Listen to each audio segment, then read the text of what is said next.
How about one other symptom that I have found very common, and that is bizarre dreams?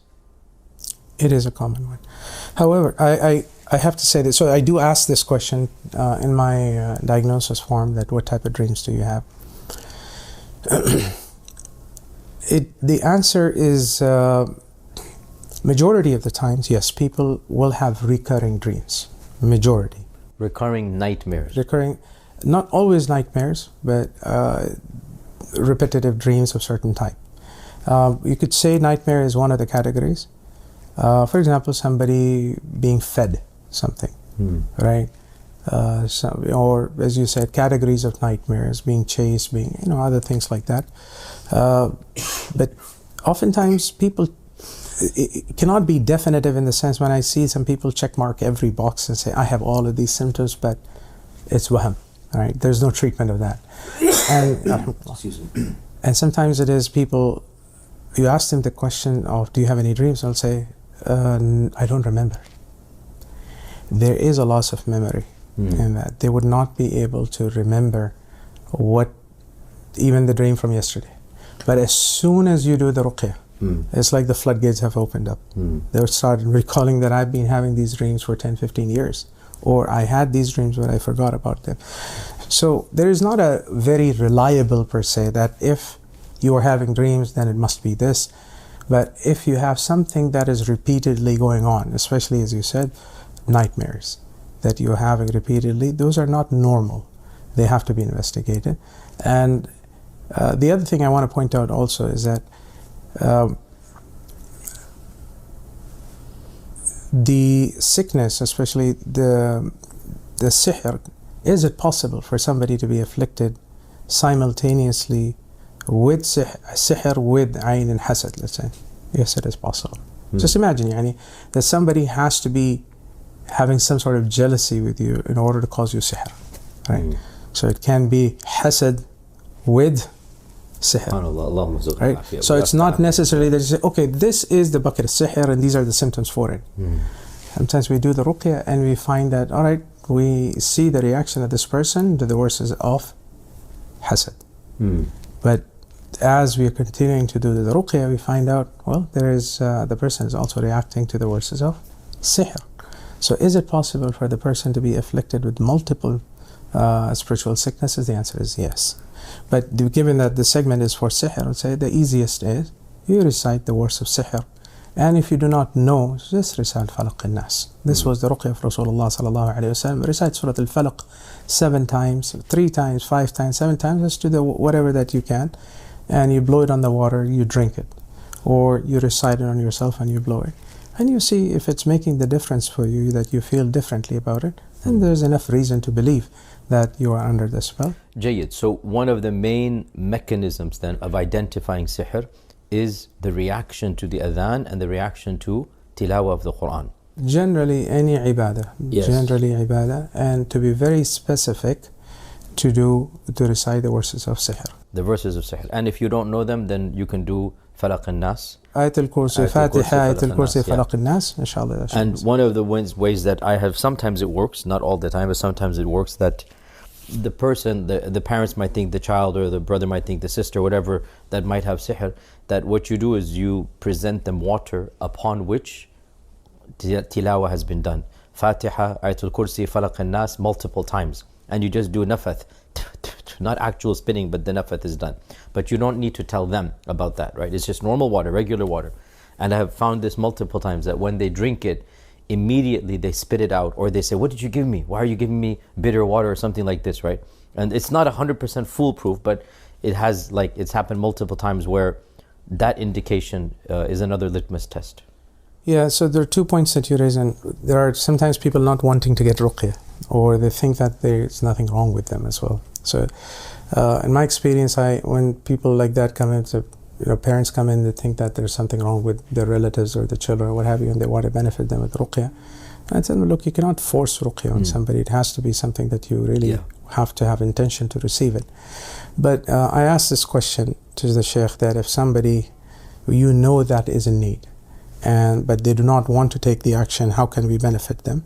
So one of the methods that you mentioned is that you can recite on the ruqya on the water and have it ready. Let's say if it is the same household, everybody can drink it. And there's no harm, inshallah, in the ruqya. There's only benefit. So everybody in the household can drink it and they can be part of it and benefit from it, inshallah. Excellent. So then these are some of the symptoms. But you would agree with me that it is possible that you do all of this and you don't see anything and yet still there is sihr.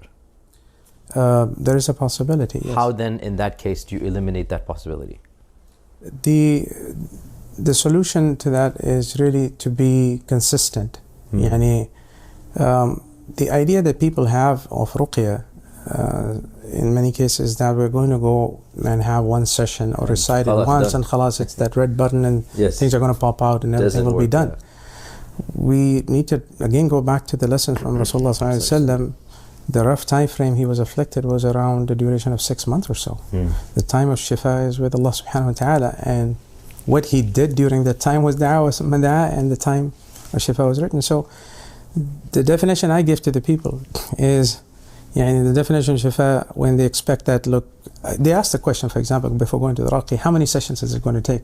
If I only had the idea, I would tell them 3.5 or 4. So the idea, or in my practice, Sheikh, I try to educate them to say how you perform your own ruqya.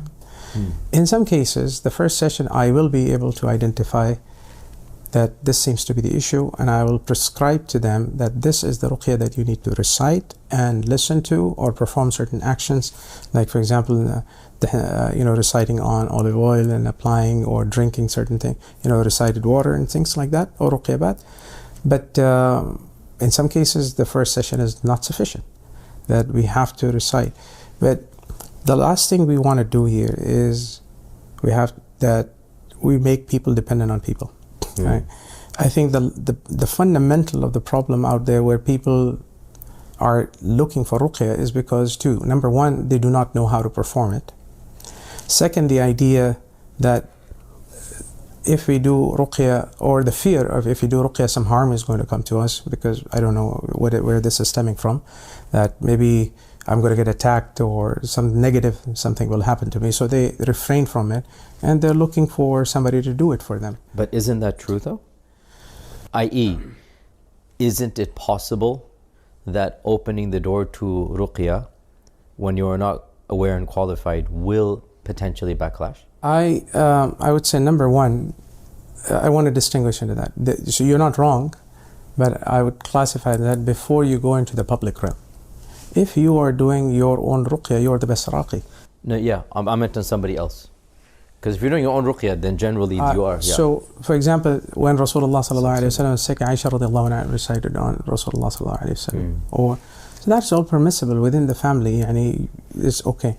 But before you open, you're interested in ruqya, before you open the public door, I would say then you need to really do a self-check, an examination there. Are you well protected? And maybe we can do a separate session on that, but because it requires a lot of changes and commitment and your habits and everything else, because you're entering into a realm which is a lot of unknowns, and especially it's a kind of a battle which you don't know what you're going to get, right? I would say that you're right, where before you enter into that realm, you have to have your own protections. You are firm on your iman, your azkar, your salah, and everything that happens, you are going to take it as qadar and qada from Allah subhanahu wa ta'ala. You're firm on it. But if you find yourself weak over there, I would say don't enter until you are absolutely sure. But as it comes to doing your own ruqya, you should be, right? And the people who say that, look, we don't have knowledge of the Quran, I say, well, Surah Fatiha was ruqya. Yeah. Min al-Quran is every single verse of the Quran. Any part of the Quran that you know. Yeah. Majority of the people, even the new Muslims, I'd say, they understand Fatiha. Yeah. Alhamdulillah. So Falaq al-Nas. So it's not to make this domain complicated. It's really, really very simple. Raq and nafq. Recite and blow. That's it. You know Fatiha, you recite and blow on yourself. And all the topics that we have discussed earlier, the type of the jinn, the type of the magic, all of that. It doesn't matter. It really does not matter. Exactly. When Rasulullah was afflicted, he did not know who did it. how it was done, why it was But he done. still did the ruqya. Exactly. Just look at, say, seek Yes. assistance from Allah subhanahu wa ta'ala. Exactly. The rest of the matters, perhaps the people who are interested and the people who want to distinguish from the practices of right and wrong, that is important to understand, that who I go to. Is this person doing the ruqya correctly? Or is this practice correct or this practice not correct? Because majority of us think that this practice is correct, and which has nothing to do with Islam at all. So to summarize that before I move on, and I'll speak on behalf of you in this because I know you'll agree with me 110%.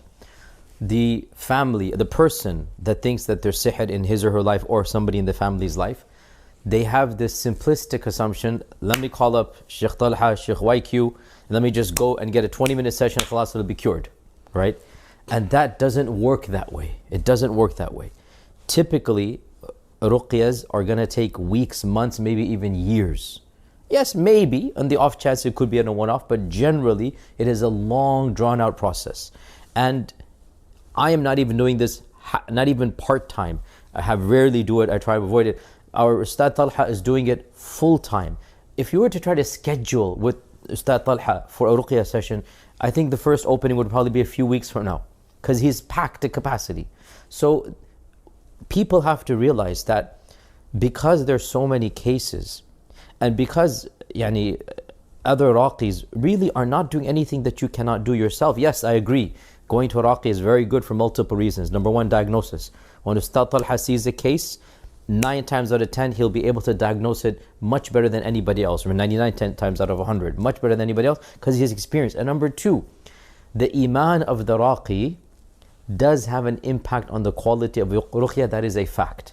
So when a muttaqi, a wali, when a righteous person reads Surah Al-Fatiha, it won't have the same efficiency as the one who doesn't have the taqwa. So it is useful to go to a raqi, but a raqi can only do so much.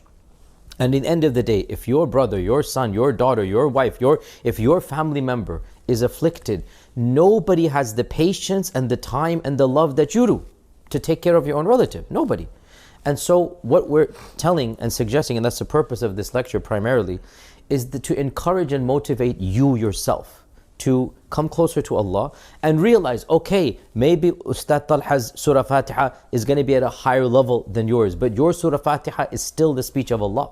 Your Surah Fatiha is still infinitely better than anything else, because it's not you, it is Allah's kalam that you're going to recite. So agreed, maybe somebody else's ruqya will be more powerful, but that somebody else does not have the time to come to your house 10 times a day.